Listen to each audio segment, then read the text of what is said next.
Captain Marvel teaches us that knowing who we are launches us into our destiny.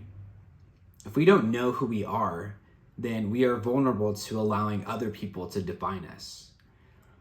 Captain Marvel doesn't remember her past, so she literally forgets her identity.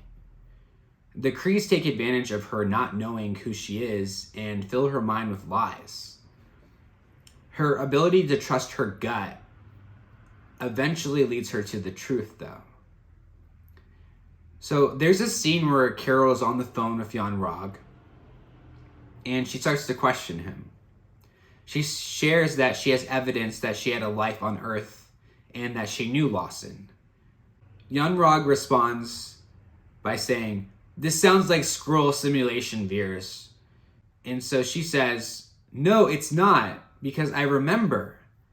I was here." To which Yon-Rogg replies, "Stop. Remember your training. Know your enemy. It could be you. Do not let your emotions override your judgment." I think that on the surface, what Yon-Rogg is saying is generally good advice. It's important to not allow our emotional feelings to be the driving force in our lives.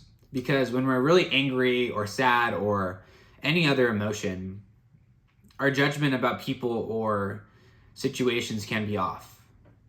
The problem is that Captain Marvel has both internal evidence, her memories, and external evidence, the picture that she finds, that something is going on. She presents the evidence to Yon-Rogg, and how does he respond? He immediately tries to make her question her judgment and accuses her of being emotional.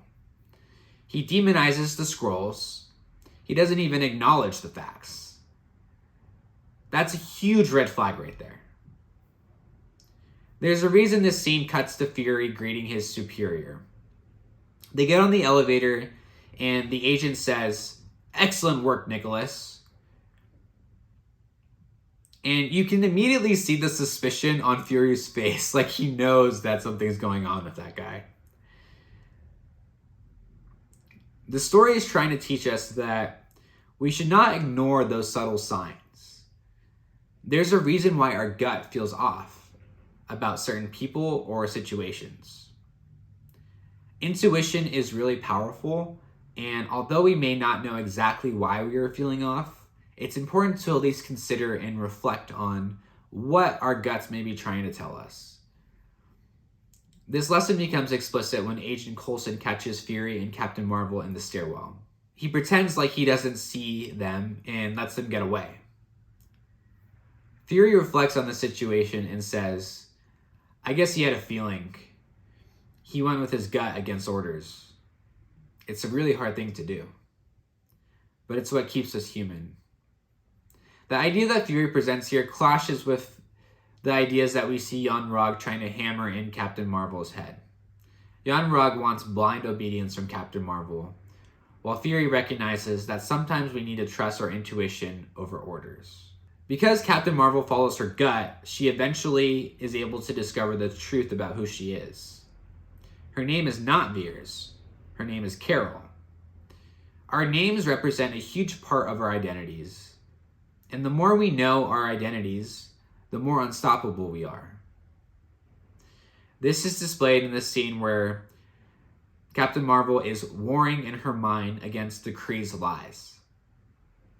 The battle is in her mind, and as soon as she starts to remember who she is and declare her identity, that's when she starts to gain power over the lies.